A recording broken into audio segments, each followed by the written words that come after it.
சீமான் அவர்கள் அதை பத்தி அவர் ஏதாவது கவலைப்படுறாரா? ஒரு அரசியல் கட்சி நடத்துகிறவர் அதை பற்றி கவலைப்படணும்ல. என்ன நம்ம அரசியல் இயக்கம் இவ்வளவு பேர் வர்றாங்க, இவ்வளவு பேர் போறாங்க, ஐயோ இது ஏதோ பிரச்சனையா இருக்கு, நம்ம சரி செய்யணும் அப்படின்னு நினைக்கும்ல. எப்பயாவது அந்த தொனியில சீமான் பேசி நீங்க பார்த்திருக்கிறீங்களா? நான் மட்டும்தான்டா எங்க தலைவன், நான் இருக்கிற வரைக்கும் தான்டா கட்சி அப்படிங்கிற மாதிரியான ஒரு துணியில கட்சியை நடத்தி கொண்டிருக்கிறார். அவரை பற்றி பேசுறதெல்லாம் என்னை பொறுத்த வரைக்கும் வீண் பேச்சுன்னு தான் நினைக்கிறோம். ஏன் வீண் பேச்சை நம்ம பேசுறோம் அப்படின்னு சொன்னா, நடப்பு அரசியல் சூழலை புரிந்து கொள்வதற்கும் சில போக்குகளை விளங்கி கொள்வதற்கும் தான் அதை பேச வேண்டியதா இருக்கே ஒழிய, மற்றபடிக்கு அவரை பத்தி பேசுறது அப்படிதான் இருக்கு. நாம் தமிழர்ல இப்ப இருக்கிறவங்க எல்லாம் அப்படிதான் இருக்கிறாங்க. அதுல யாரும் ஒரு யோக்கியமான மனுஷன் எவ்வளவு நாள் இருக்க முடியும்? போய் ஒரு 2 வருஷம் 1 வருஷம் இருந்துட்டு ஐயோ இது இவ்வளவு அயோக்கியத்தனமான, அவரை நோக்கி பணம் வர்றது எல்லாம் பிரச்சனை. அவர் பணத்தை எவ்வாறெல்லாம் பயன்படுத்துறாரு, ஒரு அரசியல் இயக்கத்தையே முழுக்க, ஒரு அரசியல் லட்சியத்தையே முழுக்க ஒரு பணம் சம்பாதிப்பதற்கான வழியா, மற்றவர்களை ஏமாற்றுவதற்கு ஒரு வழியா, ஏய்ப்பதற்கு ஒரு வழியா எல்லாம் பயன்படுத்திட்டு இருக்காரு. இது கண்கூடா தெரிஞ்சது தானே. இந்த 10 ஆண்டுகள்ல நீங்க கண்கூடா தெரிஞ்சுக்கிட்ட ஒண்ணு தானே இதெல்லாம் நடக்கிறதெல்லாம். நீங்க கண்கூடா தானே பாக்குறீங்க. அரண்சை நண்பர்களுக்கு வணக்கம். அரண்சை ஊடகம் சுயேட்சையாக இயங்குவதற்காகவே உருவாக்கப்பட்டது. நாம் செய்கிற வேலை உண்மையிலேயே மக்களுக்காக செய்கிறோம் என்பதை நீங்கள் நம்பினால், வாய்ப்பு இருந்தால் இந்த ரேசர் பே கியூஆர் கோடுக்குள்ளே நீங்கள் அதை ஸ்கேன் பண்ணி எங்களுக்கு உங்களால் இயன்றதை விருப்பம் இருந்தால் ஆதரவு தெரிவிக்கலாம். அரண்சை நேயர்களுக்கு வணக்கம். நான் மதநேரி உலகன். இன்றைய நமது சிறப்பு விருந்தினர் ஆய்வாளர் தமிழ் காமராசன் அவர்கள். நிறைய விஷயங்கள் வாதிக்க இருக்கிறோம், அவரை வரவேற்கலாம். வணக்கம் தோழா. வணக்கங்க. பெரியவர் தமிழரசன் அப்படின்னு சொல்லி ஒரு புத்தகம் வெளியாகிருக்குது. சிவசுப்பிரமணியம் அதை எழுதியிருக்கிறார். நக்கீரன்ல வேலை செஞ்சவர். அது இல்லாமல் நடித்திக்காவில் இருந்திருப்பார் போல இருக்குது. அவர் வெளியிட்டிருக்கிறார். வா கௌதமன் அந்த நிகழ்ச்சியை ஆர்கனைஸ் பண்ணியிருக்கிறார். சீமான்லாம் போய் பேசியிருக்கிறாங்க. இப்போ அந்த நிகழ்ச்சி குறித்தும் அங்கே பேசப்பட்ட விஷயங்கள் குறித்து தான் நான் உங்கள்கிட்ட கேட்கலாம் அப்படின்னு நினைக்கிறேன். இப்போ அதை சொல்லும்போது, தமிழரசனும் கலியபெருமாளும் கையளித்த லட்சியத்தை இன்னைக்கு நாம் எடுத்துகிட்டு போனோம் அப்படிலாம் சீமான் விளக்கம் கொடுத்துருக்கிறார். ஒரு தமிழ் தேசிய அரசியலுடைய தொடர்ச்சியாக அவர் முன்னோடி, இவர் பின்னோடி என்பது போல அவர் விளக்கம் கொடுத்துருக்காரு. எப்படி பார்க்குறீங்க? இப்பொழுது நடைபெற்றிருக்கிற பெரியவர் தமிழரசன், தோழர் தமிழரசன் அவர்களுடைய பெரியவரா தோழரா 2 வார்த்தையுமே அவங்க பயன்படுத்தி இருக்காங்க.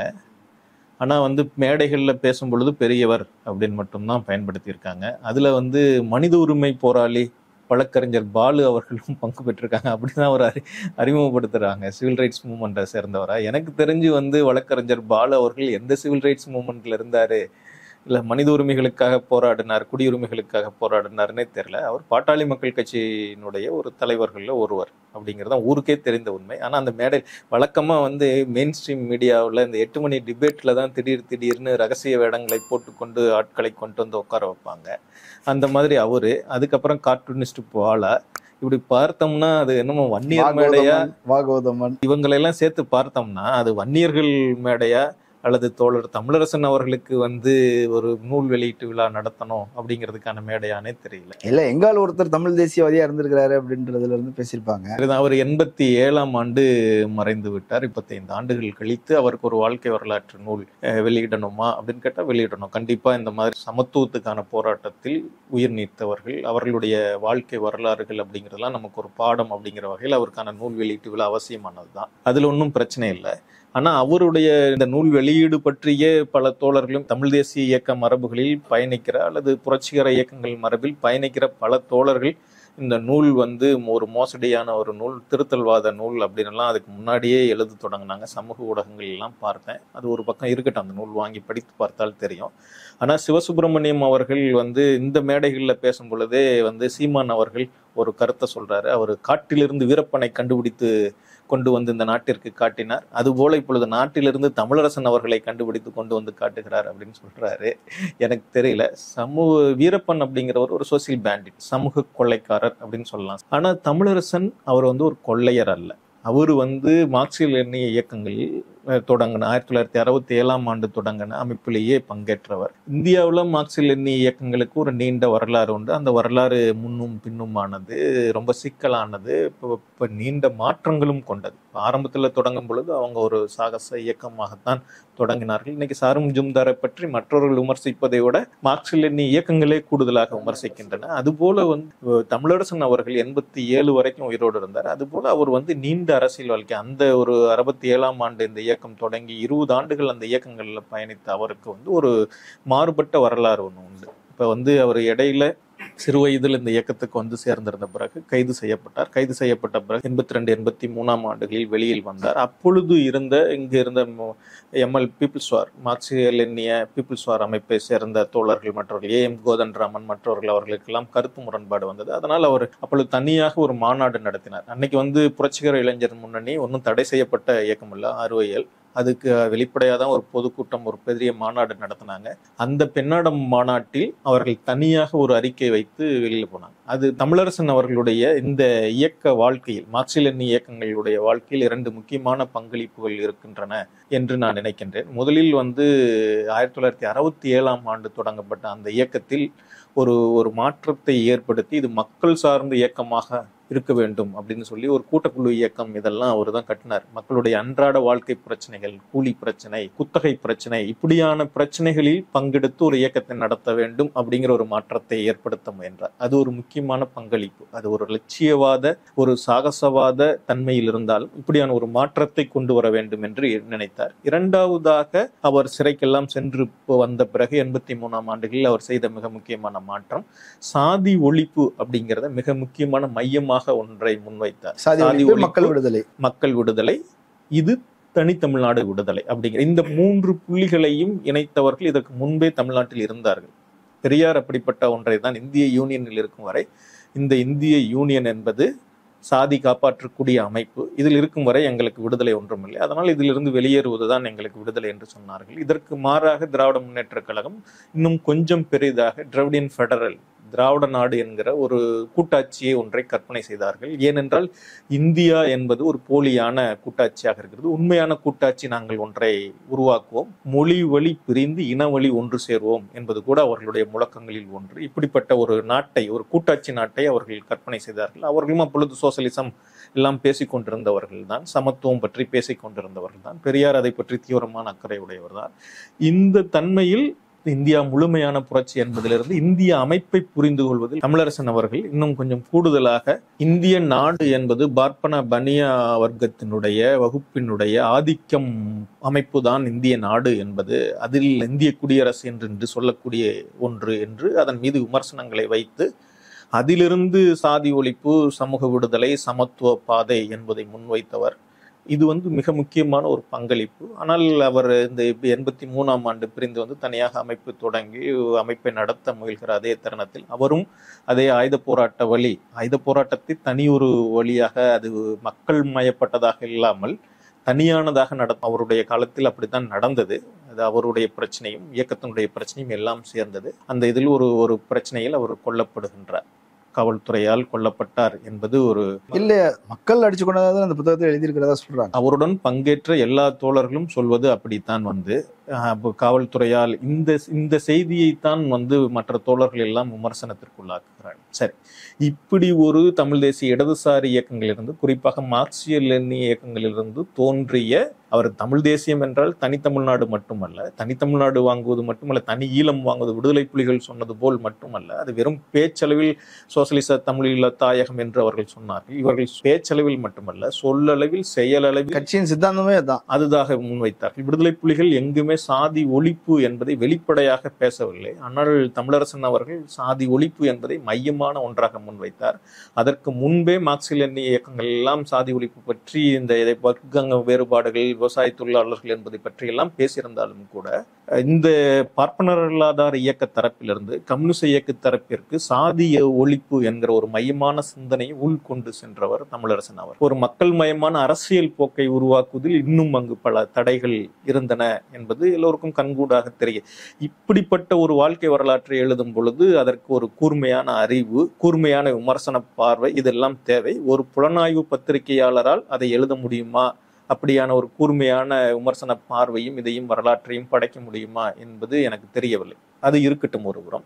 கலியபெருமாள் இப்பொழுது ரொம்ப அண்மை காலம் வரைக்கும் அவர் உயிருடன் இருந்தவர். ஒரு அண்மை காலத்தில் புத்தகம் கூட அவரும் சிறையில தானே இருந்தார். அவர் எப்படி வெளியே வந்தார்? கலியபெருமாள் அவர்கள் வேறு பல வழக்குகள் முன்பே கைதாகி சிறையில் இருந்தார். அவர் குடும்பமே சிறையில் இருந்தது. தியாகு அவர்கள் சிறையில் இருந்தார். அவர் ஒரு கொலை வழக்கில் குற்றம் சுமத்தப்பட்டு சிறையில் இருந்தார். இவர்கள் எல்லாம் தூக்கு தண்டனை விதிக்கப்பட்டவர்களாக இருந்தார்கள். இவர்கள் எல்லோரையும் 89ஆம் ஆண்டு கலைஞர் அவர்கள் ஆட்சிக்கு வரும் பொழுது விடுதலை செய்தார். கலைஞர் தான் விடுதலை செய்தார். ஆனா கலைஞர் தான் எல்லாரும் திட்டிட்டு இருக்காங்க. அதை பற்றி கலைஞர் அவர்கள் அரசியல் இயக்கத்தவர்களை தன்னை திட்டுபவர்கள், திட்டாதவர்கள், வைபவர்கள் என்றெல்லாம் பார்க்கவில்லை. எல்லோரையும் ஒரு போலதான் நடத்தினார். அரசியல் இயக்கத்தில் இருப்பவர்கள் கலியபெருமாள் தியாக எல்லாரும் வெளியே வருவதற்கு ஒரு உதவி அவர் பெரிய அளவிற்கு அவர் தான் பரிந்துரை செய்தார். அதற்கு பிறகு அந்த பொழுது கூட தியாக அவர்கள் சொல்வார்கள், அது எனக்கு உரிமை, என்னுடைய உரிமை, அவர் செய்தார் என்றுதான் சொல்வார் தோழர் அவர்கள்.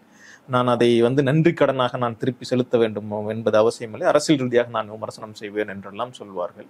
அது இருக்கட்டும். ஆனால் இவர்களுடைய ஒரு தமிழ் தேசியத்தை சீமான் அவர்களிடம் கையெழுத்து சென்றிருக்கிறாரா? அம்மா சொல்லியிருக்கிறாரு இல்ல, அவங்க இன்னைக்கு இல்ல, அவங்களுடைய லட்சியங்கள் நம்ம அவர்கள் துப்பாக்கியை வைத்திருந்தார்கள், நான் வாக்கை வைத்து அவர்கள் துவக்கு, நான் வாக்கு என்கிறபடி எதுகை முனையில் பேசுகிறாங்க. அப்படித்தானங்க சொல்றேன். அந்த காலம் வேற, இந்த காலம் வேற. அதல்ல பிரச்சனை. நான் மிக முக்கியமாக சொல்ல விரும்புவது ஒன்று, இந்த சமத்துவத்தை நோக்கிய ஒரு அரசியல் பார்வை, அரசியல் செயல்பாடு, அரசியல் நடைமுறை, அது வெறும் சொல்லல்ல, செயலாக இருப்பதல்லவா? அத்தகைய ஒரு அரசியல் சீமான் அவர்களிடம் இல்லை என்பது வெளிப்படையான ஒரு உண்மை. சாதி ஒழிப்பு அவரிடம் இல்லை. சும்மா பேசிக் கொண்டிருக்கிறார். அவர் ஒழித்து கொண்டிருக்கிறார், தனக்குள் ஒழித்து வைத்துக் கொண்டு. அதற்கு ஒரு எடுத்துக்காட்டு இந்த மேடையை தமிழரசன் அவர்களுடைய நூல் வெளியீட்டு விழாவில் வெறும் வன்னியர்களுக்கான ஒரு நிகழ்வாக அதை இப்படி நடத்துவது என்பதே அபத்தமானது. அவர் அந்த பகுதியில் வன்னியர் சமூகத்தை சேர்ந்தவர் தான். இருந்தாலும் சாதி ஒழிப்பு போராட்டங்களை உள்ளூர் அளவிலும் நடத்தியவர். ஒட்டுமொத்த அரசியல் சிந்தனை உலகிலும் அப்படியான ஒரு யோசனையை முன்வைத்தவர். அது அவருக்கு இப்படி ஒரு தீங்கு நேர்ந்திருக்கிறது என்பது அவமானம் தான் நினைக்கிறீங்களா? அவருடைய செயல்பாட்டிற்கு, அவருடைய லட்சியத்திற்கு, தமிழரசன் அவர்களுடைய பெயருக்கு ஏற்பட்ட களங்கம் என்று நான் இதை நினைக்கிறேன். சீமான் மாதிரி ஒரு ஆளை கூடும்போது தான் ஒரு பிரபல்யம் கிடைக்குது. பிரபல்யத்தை விரும்பித்தான் தமிழரசன் அவர்கள் இதை எல்லாம் செய்தாரா? அதை அப்படி நினைத்துக் கொள்வது இந்த சமத்துவ பாதைக்காக இப்ப 67ஆம் ஆண்டு தொடங்கி நக்சல்பாரி இயக்கத்தில் பலவேறு தோழர்கள் தங்களுடைய உயிர்களை தியாகம் செய்திருக்கிறார்கள். அது அவர்கள் சில தவறுகளையும் செய்திருக்கிறார்கள். அவர்களுடைய பாதை, அந்த தவறுகளை அவர்களே சரி செய்து கொண்டு தங்களை ஒரு அரசியல் இயக்கமாக இந்த நாட்டு அரசியல் வரலாற்றில் முன்னிறுத்துவதற்கு இந்த ஆண்டுகள் முழுக்க அவர்கள் பெரிய அளவுக்கு பாடுபட்டிருக்கிறார்கள், போராடி இருக்கிறார்கள். வட இந்தியா போல தென்னிந்தியாவில், குறிப்பாக தமிழ்நாட்டில், இன்றைய இருக்கிற தெலுங்கு பகுதியில், ஆந்திர பகுதியில் போன்று தமிழ்நாட்டில் அவ்வளவு பெரிய ஆயுத இயக்கங்கள் எதுவும் பெரிய அளவுக்கு நடந்ததில்லை. இங்கு அது ஒரு அரசியல் இயக்கமாக பரிணமிப்பதற்கு தொடர்ச்சியாக பலவிதமான முயற்சிகளை முன்னெடுத்திருக்கிறார்கள். அதனால் அவர்களுக்கெல்லாம் ஒரு தீங்கு ஏற்படுவது போன்றுதான், அவருடைய பெயருக்கு ஒரு களங்கத்தை ஏற்படுத்துவது போன்றுதான் இந்த நூல் வெளியீட்டு விழாவை வன்னியர் சங்கத்தில் சேர்த்துட்டாங்க. ஆமாம், வன்னியர் சங்கத்தில் சேர்த்தது மட்டுமல்லாமல் அவரை சீமான் அவர்களிடம் தூக்கியும் கொடுத்து விட்டார்கள். நீங்க வன்னியர்கள் ஓட்டு போடுவதற்கு ஒரு வன்னியர் தலைவர் நாடார்கள் மேடையில் போய் பேசுகிறார். இந்த பக்கம் தேவரை பற்றி, முத்துராமலிங்க தேவரை பற்றி பேசி ஓட்டு வாங்க முடியும் என்று நினைக்கிறார். இப்படி பல பகட்டும் பல சாதி தலைவர்களை எவ்வாறு அவர் கருதுகிறாரோ அது போல இப்பொழுது தமிழரசன் அவர்களையும் அவர் கருதுகிறார் என்பதுதான் அவருடைய பேச்சிலிருந்தே தெரிகிறது. சீமான் அவர்களுடைய பேச்சிலிருந்தே அது தெரிகிறது. வன்னியர்கள் இருந்து வீரப்பனை டேக்கோர் பண்ணிட்டாங்க.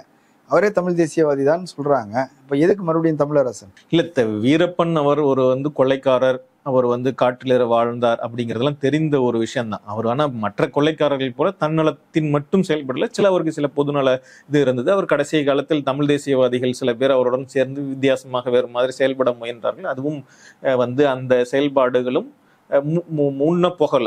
அது அவர் கடைசியில் அவர் கொலை செய்யப்படுவதற்கு, காவல்துறையால் என்கவுண்டரில் கொலை செய்யப்படுவதற்கு அதுவும் ஒரு காரணமாக அமைந்தது என்பதெல்லாம் தெரிந்தது தான். ஆனால் நான் இங்கே என்ன சொல்ல வரேன்னா, இப்படியான ஒரு அரசியல் மரபு இருக்குல்ல, உண்மையாகவே சீமான் அவர்கள் ஒரு தீவிரமான வலதுசாரி மனிதர். அவருக்கு லட்சியம்னு ஏதாவது இருக்கா அப்படின்னு எனக்கு சந்தேகமா இருக்கு. நான் முன்னாடி எல்லாம் அவருக்கு சில ஒருவேளை இப்படியான லட்சியம் இருக்கும், அப்படியான லட்சியம் இருக்கும்னு நினைச்சேன். முதலமைச்சர் ஆகணுங்கிற லட்சியம் கூட அவருக்கு ஒன்றும் இல்லை. அவர் அளவுக்கு அவர் சொந்தமா ஒரு லட்சியம் கூட இல்லாத ஒரு மனிதர்னு தான் நினைக்கிறேன். அவர் அளவுக்கு எனக்கு காசு வேணும், பணம் வேணும், நான் இப்படி பணம் சேர்க்கணும், அப்படி பணம் சேர்க்கணும், இது தனக்கு வாய் இருக்கிறது, தனக்கு பேச தெரிகிறது, இதை வைத்து பல மனிதர்களை ஏமாற்ற எனக்கு தெரிகிறது, என்னை பார்த்து ஏமாறக்கூடிய மனிதர்கள் இந்த நாட்டில் இருக்கிறார்கள், ஆகவே நான் இவர்களை ஏமாற்றுவதற்கு ஒரு வாய்ப்பு என்று கருதித்தான் அவருடைய வாழ்க்கையும் அவருடைய அரசியல் இயக்கத்தையும் நடத்தி கொண்டிருக்கிறாரே தவிர மற்றபடிக்கு ஒன்றுமே இல்லை. தமிழரசன் அவர்களை அவர்களுடைய லட்சியத்தையும் தனக்கு அவருடைய லட்சியத்தை நான் மேற்கொண்டு போகிறேன் என்று சொல்வதற்கு அவருக்கு ஒண்ணுமே இல்லை. அதனாலதான் அப்படி இதை இப்படியும் பேசணும் அப்படியும் பூசி மெழுகணும் அப்படிங்கிறதுக்காகவும் அது கொஞ்சம் வாய்ச்சவடால் கூட இருக்கணும் அப்படிங்கிறதுக்காக தான் அவர் பேசியிருக்காரு. அந்த பேச்சு இருக்குல்ல, தமிழ்நாடுங்கிறது தேங்காய் சில்லு, நான் இந்த தேங்காயவே கேட்கிறேன் பொறுத்து, நான் தனிநாடு கேட்கல, தனிநாடு அங்கவே ஏன் தமிழரசன் பற்றி பேசும் பொழுது அது ஒரு அரசியல் லட்சியம், சரிங்களா? அது ஒரு பிரிவினை, மற்றது பிரச்சனைகள், அதுல இருக்கிற சிக்கல்கள்லாம் விடுவோம். அது பல கூறுகள் இணைந்த, சாதி ஒழிப்போடு இணைந்த, சமத்துவ நோக்கோடு இணைந்த, சமத்துவ சமுதாயத்தை கட்டியெழுப்புவதோடு இணைந்த ஒரு அரசியல் பார்வை. அது இன்னைக்கு அரசியல் அமைப்பு அனுமதிக்கல அப்படிங்கிறது வேறொரு சிக்கல். அதுல போய் நான் தனிநாடு கேட்கலன்னு, ஐயா நான் இந்த கூட்டத்தை சேர்ந்தவன் இல்ல அப்படின்னு ஏன் கையை தூக்குறீங்க? அது மட்டும் இல்லாம சரி இப்படி சொன்னா அந்த கூட்டம் நம்மளை பழிக்கும் அப்படின்னு சொல்லிட்டு நீங்க என்ன பண்றீங்கன்னு சொன்னா, இல்ல நான் ஒட்டுமொத்த தமிழர்கள் இப்படி வாழ்ந்தவங்க, இதெல்லாம் வெறும் வாய் பேச்சு, வாய் சவடா. ஒரு லாஜிக் இருக்குல்லங்க. இப்ப அண்ணல் அம்பேத்கரே சொல்லிட்டாரு, தமிழர்கள் நாகர்கள் இந்தியா முழுக்க பரவி வாழ்ந்தாங்க, இந்தியாவுக்கு உரிமை கோரணும்னா அது தமிழர்கள் தான் உரிமை கோர முடியும். அப்ப இந்தியாவே எங்களுக்கு, நாங்க ஏன் தனிநாடு கேட்கணும்? தெற்காசியா முழுக்க தமிழர்கள் பரவி வாழ்ந்துருக்கிறாங்க, நாங்க எதுக்கு தனிநாடு கேட்கணும்னு கேட்கிறாரு. இதெல்லாம் பழைய பேச்சுங்க, பழைய வரலாறு பற்றிய பேச்சு. இன்னைக்கு கண்கூடான பிரச்சனை இருக்கு. தமிழ்நாட்டிற்கு உரிய கல்வி நிதியை ஒன்றிய அரசாங்கம் தரமாட்டோம், மோடி அரசாங்கம் தரமாட்டோம், நீங்க பிஎம் ஸ்ரீல கையெழுத்து போட்டாதான், அதை ஏற்றுக்கொண்டால்தான் நாங்க தருவோம் அப்படின்னு சொல்லி அவங்க பேசுறாங்களே, அதுக்கு என்ன கண்டனம் தெரிவிச்சுட்டாரு? ஏதாவது பெரிய போராட்டம் என்ன நடத்திருக்காரு? அது கண்டனம் தெரிவிக்கல. ஆனா ஃபார்முலா 4 எதுக்கு நடத்துனீங்க அப்படின்னு கேட்டுக்கிறாரு. நமக்கு ஒன்றிய அரசாங்கம், இந்த அரசாங்கம் நமக்கு பல பிரச்சனைகள்ல, பல நிகழ்வுகள்ல கொடுக்க வேண்டிய நிதியை கொடுக்கல, ஒதுக்க வேண்டிய நிதியை ஒதுக்கீடு செய்யவில்லை, ஒதுக்கீடு செய்த நிதியை விடுவிக்கவில்லை, இப்படி எல்லாம் இருக்கு. தமிழர் உரிமைக்காக பேசுகிறேன், போராடுகிறேன், நான் அதுக்காகவே உயிரை கொடுப்பேன் அப்படின்னு எல்லாம், இந்தியாவே தமிழ்நாடு அப்படின்னு பேசுகிற பேச்செல்லாம் இப்படியான இதுக்கு செயல் அளவுல நீங்க என்ன செஞ்சிருக்கீங்க? ஒண்ணுமே செய்யலையே. அப்ப உங்களுடைய அரசியல் என்பது போலியானது, ஏமாற்றுத்தனமானது. அதை பல முறை சீமான் நிரூபித்திருக்கிறார், அதை இப்பொழுதும் நிரூபித்திருக்கிறார். இதுதான் பிரச்சனை என்று நான் நினைக்கின்றேன். சரி, ஓகே. இந்த ஃபார்முலா 4 பத்தி அவர் சொல்லிட்டு இருக்கிறாரு, இன்னும் கொழுப்படுத்தி நீ நடத்துறீங்க, நாங்க சொல்லிக்கிட்டே இருக்கு, இத்தனை பேர் சொல்றோம், மறுபடியும் நடத்துறீங்க. அங்க 2 ஆஸ்பத்திரி இருக்குது, அங்க போய் ஆரன் அடிச்சுட்டு நீ வண்டி ஓட்டிட்டீங்கன்னா இப்போ இது தேவையா? தமிழ்நாட்டுல பள்ளிக்கூடங்கள் சிதிலமடைஞ்சிருக்குது, அங்க சத்தியவாணிமுத்து நகர்ல குடிசைகள் இருக்குது, அவங்களுக்கு வீடு கட்டி கொடுக்கலாம், சாலைகள் எல்லாம் சிதிலடைஞ்சிருக்குது, அதெல்லாம் செஞ்சு கொடுக்கலாம், பள்ளிக்கூடங்களுக்கு ஆசிரியர்கள் இருக்கிறாங்க, அவங்களுக்கு சம்பளம் கொடுக்க மாட்டேன்றீங்க, இவ்வளவு பிரச்சனை இருக்கும்போது இது தேவையா? நம்ம ஊர் பிள்ளைகள் யாராவது போய் அங்க போய் விளையாடுறாங்களா? இந்த மூஞ்சாவது நம்ம ஊர் பிள்ளைகளா? நீங்க சதுரங்கம் நடத்துறீங்க, ஃபார்முலா 4 நடத்துறீங்க, இதனால என்ன பிரயோஜனம்? நம்ம ஊர் பிள்ளைகள் விளையாடுற மாதிரியான விளையாட்டுகளுக்கு முக்கியத்துவம் கொடுக்கலாமே அப்படின்னு கடுமையாக விமர்சனம் பண்ணிருக்காருல்ல சீமான் அவர்கள். இசுசுக்காரிலிருந்து ஏறினதிலிருந்து வேற எங்கேயுமே இறங்கல போல இருக்கு, இறங்கி எந்த ஊரையுமே பார்க்கல போல இருக்கு. இரண்டாவது கார் பந்தயத்தில் ஆரன் அடித்து கொண்டெல்லாம் போக மாட்டாங்க, அதுவும் அவருக்கு தெரியல போல இருக்கு. இல்லைன்னா போய் அவர் பார்க்கலாம், சரிங்களா? அது வேக பந்தயம், வேகமா போய் ஒரு இடத்த சுத்திட்டு குறிப்பிட்ட நேரத்துல எவ்வளவு வேகத்தில் எவ்வளவு கடந்து ஆரன்லாம் அடிக்க முடியாது, அதுவே தெரியாமல் அவர் சொல்லி கொண்டிருக்கிறார். இருக்கட்டும். ஆனா தமிழ்நாடு அரசாங்கம் இப்பொழுது விளையாட்டுத்துறை அமைச்சரா பங்கு பெற்றிருக்கிற அவர் பொறுப்பு வகித்துக் கொண்டிருக்கிற உதயநிதி அவர்கள் இந்த கார் பந்தயம் மட்டும் நடத்தல, பல்வேறு விதமான போட்டிகள், பல்விதமான விளையாட்டு போட்டிகளை தொடர்ச்சியா நடத்திக்கிட்டு தான் இருக்கிறாங்க. அதை பற்றி தகவல்கள் வேணும்னா சாதாரணமா போய் இன்னைக்கு விளையாட்டுத்துறை கீழே இருக்கக்கூடிய இதுல எல்லா தகவல்களையும் பெற்றுக்கொள்ளலாம். இங்க சாதாரணமாக கிராமப்புறங்களில் பயிலக்கூடிய மாணவர்கள் உட்பட அவங்களையெல்லாம் பயிற்றுவித்து வெளிநாடுகள்ல பல போட்டிகள்ல பங்கேற்க செய்யறாங்க, பல மாநிலங்கள்ல போய் பங்கேற்க செய்யறாங்க. எல்லா விதமான போட்டிகளும் தான் நடந்து கொண்டிருக்கிறதுக்கு, வெறும் கார் பந்தயம் மட்டும் நடக்கல, சரிங்களா? கார் பந்தயமும் அதனுடைய ஒரு பகுதி, அவ்வளவுதான். சர்வதேச தரத்தில் நடத்திருக்கிறார்கள். இதுக்கு இந்த கார் பந்தயம் நடந்த பொழுது சிலர் வேறு சில ஆக்கப்பூர்வமான விமர்சனங்களை கூட வைத்தார்கள். மோட்டார் தொழிலில் ரொம்ப பழங்காலத்திலிருந்தே, ரொம்ப முந்தின காலத்திலிருந்தே அதிகமான ஈடுபாடு கொண்டிருந்தது கோவை நகரம் தான். கோவை நகரத்தில் இத்தகைய ஒரு போட்டியை நடத்தியிருக்க வேண்டும், இனிமேலாவது நடத்த வேண்டும் அப்படின்லாம் சொன்னாங்க. ஏன்னா சென்னை அப்படிங்கிறதும் இல்ல கோவை அப்படிங்கிறதும் மோட்டார் கார் தொழில் ஆரம்பிக்கப்பட்ட காலத்திலிருந்தே தொடர்ச்சியாக அதில் கவனம் செலுத்தி கொண்டு வரக்கூடிய ஒரு பகுதி. இங்க பல தொழிற்சாலைகள் இருக்கு, அங்க பல தொழிற்சாலைகள் இருக்கு. இந்த தொழிலோடு சேர்ந்த ஒன்றுதான் இந்த கார் பந்தயங்கள், விளையாட்டு போட்டி மட்டும் கிடையாது, சரிங்களா?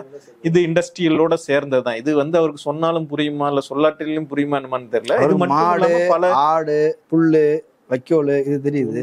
இது இன்னொன்னு வந்து சென்னைக்குள்ளார குடிசை பகுதிகள் அப்படிங்கிறது வந்து இப்போ ஒரு சில இடங்கள்ல வந்து ஓரமா வந்து சில இதுல தார் கொட்டாய்களோ மற்றதோ ரொம்ப ஆற்றோரமா இருக்கிறவங்க தான். அது கூட இப்போ இல்லைன்னு நினைக்கிறேன். பெரும்பகுதியான இடங்கள் இல்லை. ஒரு சில இடங்கள் ஒரு சில குடிசை மாற்று வாரியம்னு ஒன்று உருவாக்கி அதை செஞ்சுக்கிட்டு இருக்கிறாங்க. குடிசை மாற்று வாரியங்கள் உருவான பிறகு ஏறக்குறைய எல்லா இடத்துலையுமே அடுக்குமாடி குடியிருப்புகள் கட்டப்பட்டிருக்கின்றன. சத்தியவாணி முத்துநகர் உட்பட எல்லா இடத்துலையுமே அடுக்குமாடி குடியிருப்புகள் கட்டியிருக்கிறார்கள். பல இடங்கள் அடுத்தடுத்த இது தலைமுறைக்கு ஏற்ப பழைய கட்டடங்களை இடித்து விட்டு புதிய கட்டடங்களையும் புதிய வசதிகளோடு கட்டித்திருக்கிறார்கள். இதெல்லாம் நடந்துகிட்டு தான் இருக்கு. சந்தோஷ் நகர்ல எல்லாம் கட்டியிருக்கிறாங்க. எல்லா இடங்களையும் இதெல்லாம் வந்து இசுசு காரில் ஏறியவுடன் இறங்கி பார்த்தாரா இல்லையா என்று தெரியவில்லை. இன்னொன்னு இப்ப இந்த இதுல நீங்க ஆசிரியர்களுக்கு இப்போ கொடுக்க சம்பளம் இல்லைன்னு சொல்றீங்க, அதுக்கு சம்பளம் இல்லையோ, இதுதான் பிரச்சனைன்னு சொல்லிட்டு இருக்காங்க. இந்த நாடாளுமன்ற தேர்தலில் மிக முக்கியமான விமர்சனமே தமிழ்நாட்டிற்கு 29 பைசா தான் திரும்பி வருகிறது நம் ஊரிலிருந்து வசூல் செய்யப்படுகிற வரி வருவாயிலிருந்து. அவர்கள் நம்முடைய வரி வருவாயை நமக்கு கொடுக்க மாட்டேன் என்கிறார்கள் என்பது ஒரு பிரச்சனை. இப்ப அண்மையில நடந்தது கண்கூடா நடந்துட்டு இருக்கிறது வந்து நீங்க சென்ட்ரலைஸ்டா ஸ்பான்சர் இந்த ஸ்கீம்ஸ் எல்லாம் எஸ்டாப்ளிஷ் பண்றீங்க, ஆனா அதுக்குரிய நிதியை கொடுக்க மாட்டேன்னு சொல்றீங்க. அதுக்கு பதிலாக நீங்க பிஎம் ஸ்கூலை ஏத்துக்குங்க, மும்மொழி கொள்கையை ஏத்துக்குங்க, இந்தியை ஏத்துக்குங்க, அப்பொழுதுதான் நான் நிதியை விடுவிப்பேன் அப்படின்னு சொல்றாங்க. ஒரு அரசாங்கத்தை நடத்தி கொண்டிருப்பவர்கள் அவர்கள் வந்து சொல்றாங்க, நாங்க எக்காரணத்தை கொண்டு மும்மொழி கொள்கையை ஏத்துக்க மாட்டோம், இந்தி மொழியை ஏற்றுக்கொள்ள மாட்டோம், பிஎம் ஸ்கூல் அதுக்கான இது, அதனால நாங்க அதை ஏற்றுக்கொள்ள மாட்டோம், ஆனா நீங்க நிதியை விடுவிக்கணும். இது வந்து மேம்பாட்டு நிதி வந்து சர்வசிக்ஷான் அபியான் திட்டத்தின் கீழே வரக்கூடிய ஒரு நிதி, அனைவருக்கும் கல்வி திட்டத்தின் கீழே வரக்கூடிய ஒரு நிதி, அதையே நீங்கள் வந்து தடுத்து வைத்துக் கொண்டிருக்கிறீர்கள் அப்படின்னு கேள்வி கேட்கிறாங்க. இவர் என்ன கேள்வி கேட்டுட்டாரு? இவருக்கு ஏதாவது அரசியல் புரிகிறதா? தமிழர்களின் உரிமை மீது அக்கறை இருக்கிற திமுக எதிர்கட்சிங்க, உங்களுக்கு வேண்டாத கட்சிங்க, விடுங்க சரிங்களா. இந்த சாதாரண தமிழ் பிள்ளைகளின் மீது உங்களுக்கு அக்கறை இருக்கிறது அல்லவா? ஏழை தமிழ் பிள்ளைகளின் மீது உங்களுக்கு அக்கறை இருந்தால் இத்தகைய ஒரு நிதியை உடனடியாக விடுவித்தே தீர வேண்டும் என்று நேரம் வந்து நாம் தமிழர் கட்சி கொதித்து எழுந்திருக்க வேண்டாமா? போராட்டம் நடத்தியிருக்க வேண்டாமா? தமிழர்களின் மீது உங்களுக்கு உண்மையான அக்கறை இருக்கும் என்றால் நடத்திருக்க வேண்டாமா? இதுவரைக்கும் இந்த கட்சி நடத்திக்கிட்டு இருக்காரு. 8% வாக்குகள் வேற அவருக்கு போட்டிருக்காங்க நம்ம மக்கள்னு சொல்றாங்க. நம்ம மக்கள் தெரிந்து போடுகிறார்களா தெரியாமல் போடுகிறார்களா என்று தெரியவில்லை. ஆனா 8% வாக்கு போட்டிருக்கக்கூடிய மக்களுக்காவது இந்த நாம் தமிழர் கட்சி உண்மையாக இருக்க வேண்டாமா?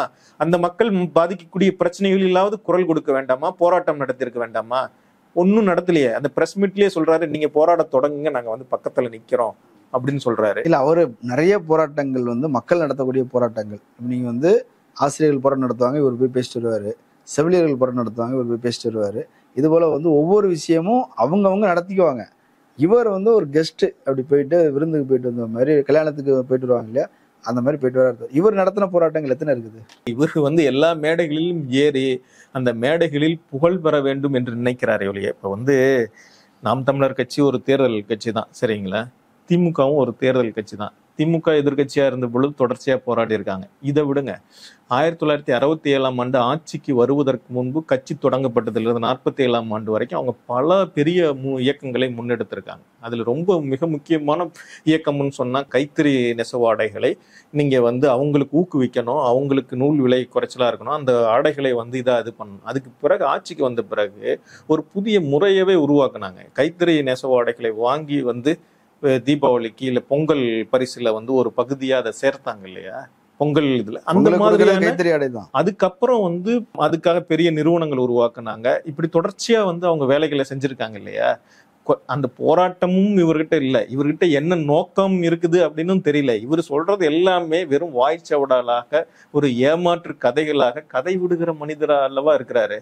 இவர் வந்து ஏதாவது வந்து கன்ஸ்ட்ரக்டிவா ஆக்கப்பூர்வமான அரசியல் விமர்சனங்களை முன்வைத்து அதை வந்து மக்கள் மத்தியில எடுத்துக்கிட்டு போறாருன்னு யாராவது ஒருத்தராவது சொல்லுங்க. அவர் கூட வந்து பல பேர் இருந்தாங்க. இப்ப இந்த கூட்டத்துல கூட சொல்றாரு, கலிய பெருமாள் வந்து என்கிட்ட அவங்க கூட வந்துடுறான்டா தம்பி, நீ போய் வேலை செய்ய அப்படி இப்படி இந்த மாதிரி கதைகள்லாம் எக்கச்சக்கமா சொல்றாரு. இந்த கதைகள்லாம் பலரும் வந்து சொல்லிட்டு இருக்காங்க. எனக்கு தெரிஞ்சு சீமான் அவர்களுடன் போன பல தோழர்கள், இப்ப நான் கோவை பகுதியில இருந்த பல தோழர்கள் அவரோட போனாங்க. அன்னைக்கு நாம் தமிழர் தொடங்கப்பட்ட பொழுது சீமானுடன் இருந்த தோழர்கள் யாருமே இன்னைக்கு அது கூட இல்லை.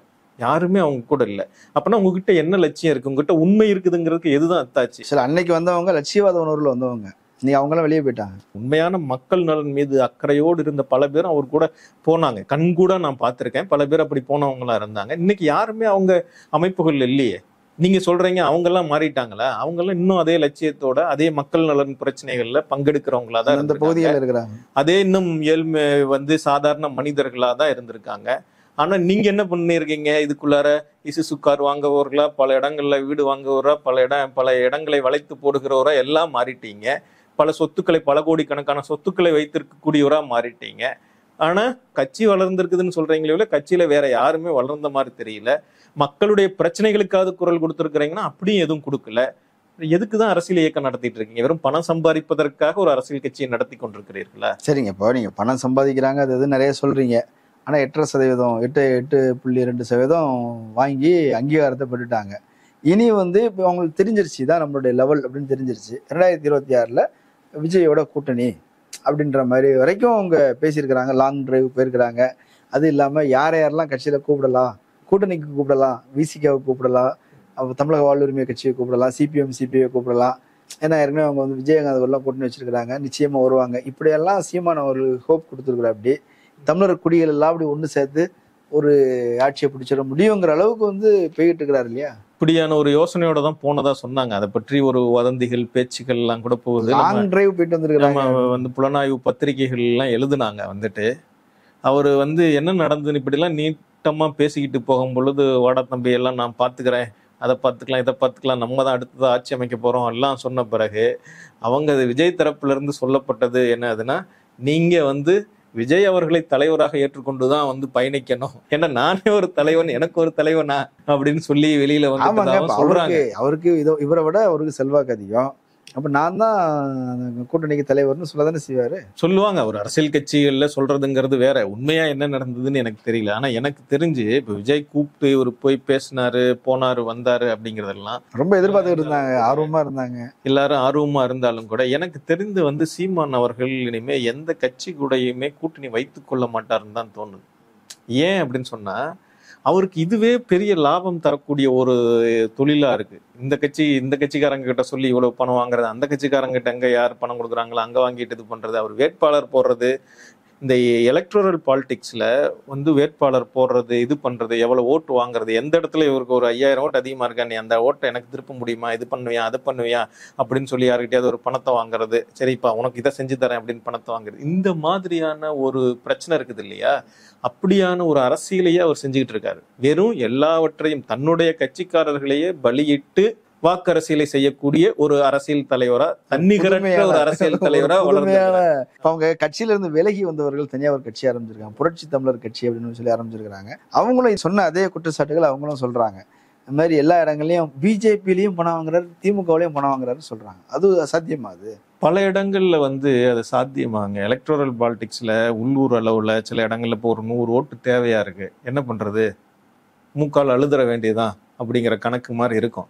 இவர் இவர் அரசியலுக்கு வந்த காலத்துல இருந்தே பாருங்களேன், வந்த உடனே இவர் என்ன பண்ணாரு, அதிமுகவை ஆதரித்தார். விஜயகாந்த் நேரா போய் தான் ஆதரிச்சாரு, மேடை ஏறி தான் ஆதரிச்சாரு. நீங்க சொல்ற மாதிரி அடுத்து அது நடந்தது. அதுக்கப்புறம் தனியா நின்னு பார்த்தாரு. தனியா நின்னது அப்படிங்கறது வாக்குகளை பிரிக்க முடியும். இன்னொருத்தங்கிட்ட போய் அவங்க ஜெயிக்க கூடாதுன்னா எனக்கு இவ்வளவு பணம் கொடுங்க, நான் அவங்கள கடுமையா பேசுறேன் அப்படின்னு சொல்லிதான் பேசுறாரு. அதுக்கு பிறகு இன்னொரு பக்கம் திரும்பி ஏதோ கொஞ்சம் அமைப்பு ரீதியாக திரட்டப்பட்ட சவுக்கு சங்கர். ஆமா, இவருடைய பேச்சிலும் செயலிலும் வெளிப்படைத்தன்மை இல்லை அப்படிங்கிறத வெளியிலிருந்து யாரும் சொல்ல. அவங்க கட்சிகள்ல நீண்ட காலமா பயணித்தவர்கள், இவர் ஒரு பெரிய ஆதர்சமா ஏற்றுக்கொண்டவர்கள், இவருடைய பேச்சை பார்த்து ஈர்க்கப்பட்டவர்கள், நாம் மயங்கியவர்கள் சொல்லலாம், அவங்கள ஈர்க்கப்பட்டவர்கள் அவங்க சொல்லிக்கலாம். அவங்க ஒரு காலகட்டத்துக்கு அப்புறம் நான் ஈர்க்கப்படலை, இவருடைய பேச்சே ஒரு மயக்கம் தருகிற ஏமாற்று அல்லவா இருக்கிறது அப்படின்னு அதுக்கப்புறம் சொல்றாங்க. நான் தான் கண்கூட சொல்றேனே, கோயம்புத்தூர் பகுதிகளில் நான் கண்கூட பார்த்தேன். அவங்க எல்லாம் போனாங்க, இன்னைக்கு எல்லாம் போயிட்டு திரும்ப வந்துட்டாங்க. இல்ல அவங்க என்ன சொல்றாங்கன்னா, நாங்கள் சிறு சிறு குழுக்களாக தமிழ் தேசிய அரசியல், தமிழ் தேசிய உணர்வு, இந்த மாதிரி சிறு சிறு குழுக்களாக இருந்தோம். சுபமுத்துக்குமார்னு ஒருத்தர் இருந்த தமிழர் மீட்சி படையுடைய அவர் தான் எங்களை எல்லாத்தையும் ஆர்கனைஸ் பண்ணி நாம் தமிழர்ல கொண்டு போய் சேர்த்தார். சீமான்லாம் ஒன்றும் எங்களை பார்த்து பேசல, அவரை யாரோ ஒருத்தர் தலைவரை நிறுத்தணுங்கிறதுனால சீமான பிரபலமானவர், சினிமாக்காரர், நடிகர் சீமான்னு சொல்லிட்டு இருக்கிறாங்க. அவரை முன்னிறுத்தி நான் எங்களை சுபமுத்துக்குமார் ஆர்கனைஸ் பண்ணாரு. இப்போ சுபமுத்துக்குமார் எப்படி கொல்லப்பட்டாருங்கிறதே மர்மமா இருக்குது, எங்களுக்கு சந்தேகம் இருக்குது அதுல ஏதோ சீமானுக்கும் இதுக்கும் ஒரு தொடர்பு இருக்குங்கிற அளவுக்கு அவங்க கதை ஒன்று சொல்றாங்கல்ல. அவரு சுப இளவரசன் வந்து இவர் கூட போய் சேர்ந்தவர், வீரப்பன் அவங்களோட எல்லாம் போய் சேர்ந்தவர். அவர் ஒரு தமிழ் தேசிய பித்து அதெல்லாம் கொஞ்சம் உடையவர் தான், கொள்கை பித்தெல்லாம் உடையவர் தான். அதுல ஒன்றும் இல்லை. முத்துக்குமார்லாம் வந்து அப்படி கொள்கை அது இதெல்லாம் இருந்ததா என்னன்னு எனக்கு தெரியாது. சிவமுத்துக்குமார் அப்படி கிடையாதா? அவருடைய இயல்புல அந்த அவருக்கு அப்புறம் வந்து வீரப்பன் அவர்கள் கொல்லப்பட்ட பிறகு மற்றவர்கள் அந்த சின்ன சின்ன தமிழ் தேசிய குழுக்கள்லாம் இருந்தது இல்லையா, அதுல இவங்க எல்லாருமே வந்து இப்ப ஒரு விதமான ஒரு கட்ட பஞ்சாயத்து செய்கிற உள்ளூர் அளவில் வந்து சில வந்து கட்ட பஞ்சாயத்து அரசியலை செய்யக்கூடியவர்களாக தான் இருந்தாங்க. இவங்க எல்லாருமே போய் இப்படி வந்து அவர் கூட சேர்ந்தது இருக்குது இல்லையா, இப்படி வந்து ஒரு சில பேர் இப்படி கொள்கை பித்தோட போன மாதிரி ஒரு சில பேர் காரிய பித்தோட அவர் கூட போய் சேர்ந்திருக்கலாம். அவர் எப்படி கொல்லப்பட்டாருன்னு எனக்கும் தெரியல, நானும் கேள்விப்படலை, எனக்கு ஒன்றும் அவரை பற்றி ஒன்றும் பெரிதா தெரியாது. ஆனாலும் இப்படி வந்து பல பேரும் பலவிதமான ஆட்களும் அவர் ஒரு கட்சி ஆரம்பிச்ச பிறகு அந்த கட்சி வந்து பணம் சம்பாதிப்பதற்கான ஒரு வழி அப்படின்னு தெரிஞ்ச பிறகு பல பேரும் போய் சேர்ந்தாங்க, இது பண்ணாங்க. அப்புறம் அங்க போனோடனே அன்னை மட்டும்தான் சம்பாரிச்சிட்டு இருக்காரு, மற்ற யாரையுமே வந்து எந்த பக்கமும் சம்பாதிக்கவே விட மாட்டேங்கிறாரு அப்படின்னு சொல்லி எல்லாரும் வெளியில வந்துட்டாங்க. அதுக்கு மேல என்ன இருக்கு, அவரும் தெளிவா தான் இருக்காரு. இந்த நாம் தமிழர் அப்படின்னு சொன்னா அது நான் மட்டும்தான், எனக்கு மட்டுமான கட்சி தான், வேற எவனும் கிடையாது அப்படின்னு தெளிவா தானே சொல்றாரு. நாம் தமிழர் இல்ல, இது நான் தமிழர், அவ்வளவுதான் அப்படிங்கிறது அவருடைய. சம்பாதிக்கிறாரு, சாட்டை திருமணம் சம்பாதிக்கிறார். அப்படி சாட்டை திருமணம்ல 2-3 கார் இருக்குதுன்றாங்க, புதுசா கார் வாங்கிட்டே இருக்கிறாங்க, பெரிய பெரிய கார் கோடிகள்ல மதிப்புள்ள கார்கள்லாம் வாங்குறாங்க. அப்ப சீமான் மட்டும் தான் சம்பாதிக்கிறான்னு எப்படி சொல்ல முடியும்? அவர் சுத்தி இருக்கக்கூடியவர்களும் சம்பாதிக்க தானே செய்யறாங்க. அவருக்கு வேண்டப்பட்ட ஒருத்தர் 2 பேரா தான் இருப்பாங்க. நீங்க ஒரு அரசியல் கட்சி அப்படிங்கிறது பணம் சம்பாதிப்பதற்கான வழியா அப்படின்னு கேட்டா அது அல்ல. சில அரசியல் இயக்கங்கள்ல சேர்ந்து பெரிய மனிதர்களாகி அவங்க சில தொழில்கள் தொடங்குறாங்க, அதிகாரம் வருது, இப்படி பலவிதமான வழிகள்ல அவங்களுடைய வாழ்க்கை முன்னேற்றம் அடையுது. அப்படிங்கிற போது நீங்க எந்த அரசியல் நோக்கத்துக்காக வந்தீங்க அப்படிங்கிறது ஒண்ணு இருக்கு இல்லையா, அதுல வந்து நீங்க எந்த அளவுக்கு உண்மையா இருந்தீங்க அப்படிங்கிறதும் ரொம்ப முக்கியமான ஒரு விஷயம்னு நினைக்கிறேன். சரிங்களா, அப்படியான ஒரு போக்கே இல்லை. எனக்கு தெரிஞ்சு ஒரு புத்தகம் ஒண்ணு படிச்சேன் நான் அண்மையில, எங்கள் சாமி அப்படின்னு சொல்லி பண்ணன் அவர்கள் எழுதின ஒரு புத்தகம். எங்கள் சாமி அப்படிங்கிறது வந்து திமுகவில் அமைச்சராக எல்லாம் இருந்த பி. சாமி அவர்கள் பற்றின ஒரு பெரிய ஒரு வாழ்க்கை வரலாறு மாதிரியான புத்தகம். அந்த புத்தகத்துல அவர் ஒரு ரொம்ப சாதாரண அந்த காலத்தில் ஒரு மளிகை கடைக்காரர் வீட்டு பிள்ளையா தான் இருக்காரு. அவர் வந்து திமுக அரசியல் இயக்கத்துல ஆர்வத்தின் காரணமா தொழில் அது இதெல்லாம் கவனிக்காம திரியிறாரு, போய்கிட்டு வந்துகிட்டு இருக்காரு. பின்னாடி அவர் அமைச்சரான பிறகு வந்து அவரை பற்றி எல்லாரும் குறை சொல்றாங்க, அவர் பணம் சம்பாதிக்கிறாரு, இது பண்றாரு, அதை பண்றாருன்னு அவர் மேல வந்து குறைகள்லாம் சொல்றாங்க. அப்போ வந்து அப்பொழுது கோவை மாவட்ட திமுக தலைவராக இருந்த வந்து ப. நாராயணன் அவர்கள், ப. நாராயணன் சிங், அவர் வந்து ஒரு ராஜஸ்தானி. அவர் வந்து சொல்றாரு, சாமி மேல நீங்க இப்படி இதெல்லாம் சொல்லாதீங்க, அவன் எந்த காலத்திலயுமே வந்து அவங்ககிட்ட ஒரு 4 காசு வருதுன்னா 8 காசு அவன் ஊருக்காக செலவு பண்ணுவான், அதனால அவன் 4 காசு வாங்கினான்னு சொல்றது எனக்கு ஒன்றும் பெரிய பிரச்சனை இல்லை, ஏன்னா அவன் 8 காசை திருப்பி ஊருக்கு செய்வான் அப்படிங்கிற ஒரு இதுல சொல்றாரு. இப்படி அரசியல் இயக்கங்கள் அதிகாரத்தை சென்றடைதல், இதன் மூலமா ஒருத்தரை நோக்கி பணம் வருவது, செல்வம் வருவதெல்லாம் இயல்பு, சரிங்களா. ஆனா அதை நீங்க எப்படி பயன்படுத்துறீங்க அப்படிங்கிறது இருக்கு இல்லையா, அது வந்து பெரிய பிரச்சனை. இது சீமான் அவர்கள் நீங்க கண்கூடா தானே பாக்குறீங்க. அவரை நோக்கி வந்து பணம் வர்றதல்ல பிரச்சனை, அவர் பணத்தை எவ்வாறெல்லாம் பயன்படுத்துறாரு, ஒரு அரசியல் இயக்கத்தையே முழுக்க, ஒரு அரசியல் லட்சியத்தையே முழுக்க ஒரு வந்து பணம் சம்பாதிப்பதற்கான வழியா, மற்றவர்களை ஏமாற்றுவதற்கு ஒரு வழியா, ஏய்ப்பதற்கு ஒரு வழியா இல்ல பயன்படுத்திட்டு இருக்காரு. இது கண்கூடா தெரிஞ்சது தானே. இந்த 10 ஆண்டுகள்ல நீங்க வந்து கண்கூடா தெரிஞ்சுக்கிட்ட ஒண்ணு தானே இதெல்லாம் நடக்கிறதெல்லாம். இல்ல அவர் மட்டும் இல்லாம மொத்த கட்சியுமே அப்படி சீரழிச்சிட்டாரோ. அப்படிதான் இருக்கு. நாம் தமிழர்ல இப்ப இருக்கிறவங்க எல்லாம் அப்படிதான் இருக்கிறாங்க. அதுல யாரும் வந்து ஒரு யோக்கியமான மனுஷன் எவ்வளவு நாள் இருக்க முடியும்? போய் வந்து ஒரு 2 வருஷம் 1 வருஷம் இருந்துட்டு ஐயோ இது இவ்வளவு அயோக்கியத்தனமான இருக்கு அப்படின்னு வெளியில வந்துட்டு இருக்காங்க. அதை பத்தி அவர் ஏதாவது கவலைப்படுறாரா? ஒரு அரசியல் கட்சி நடத்துகிறவர் அதை பற்றி கவலைப்படணும்ல. என்ன நம்ம அரசியல் இயக்கம் இவ்வளவு பேர் வர்றாங்க, இவ்வளவு பேர் போறாங்க, ஐயோ இது ஏதோ பிரச்சனையா இருக்கு, நம்ம சரி செய்யணும் அப்படின்னு நினைக்கும்ல. எப்பயாவது அந்த தொனியில சீமான் பேசி நீங்க பார்த்திருக்கிறீங்களா? ஒரு நேரம் கூட பேசல. அவர் நீங்க போறவங்க எல்லாம் போங்க, எங்களுக்கு தேவை வந்து நான் மட்டும்தான்டா எங்க தலைவன், நான் இருக்கிற வரைக்கும் தான்டா கட்சி அப்படிங்கிற மாதிரியான ஒரு துணியில கட்சியை நடத்தி கொண்டிருக்கிறார். அவரை பற்றி பேசுறதெல்லாம் வந்து என்னை பொறுத்த வரைக்கும் வீண் பேச்சுன்னு தான் நினைக்கிறோம். ஏன் வந்து வீண் பேச்சை நம்ம பேசுறோம் அப்படின்னு சொன்னா, நடப்பு அரசியல் சூழலை புரிந்து கொள்வதற்கும் சில போக்குகளை விளங்கி கொள்வதற்கும் தான் அதை பேச வேண்டியதா இருக்கே ஒழிய மற்றபடிக்கு அவரை பத்தி பேசுறதுல ஒரு பிரயோஜனமும் இல்லைன்னு நினைக்கிறேன். நிறைய தகவல்கள் சொல்லியிருக்கிறீங்க, மிக முக்கியமான கருத்தையும் முன் வச்சிருக்கிறீங்க. மக்கள் பரிசீலிக்கட்டும், குறிப்பாக தம்பிகள் பரிசீலிக்கட்டும். கலந்து கொண்டு கருத்துக்களை பகிர்ந்தமைக்கு நன்றி. நன்றி, வணக்கம். நேரில் மற்றொரு விருந்தினரோடு மீண்டும் சந்திக்கலாம். நன்றி.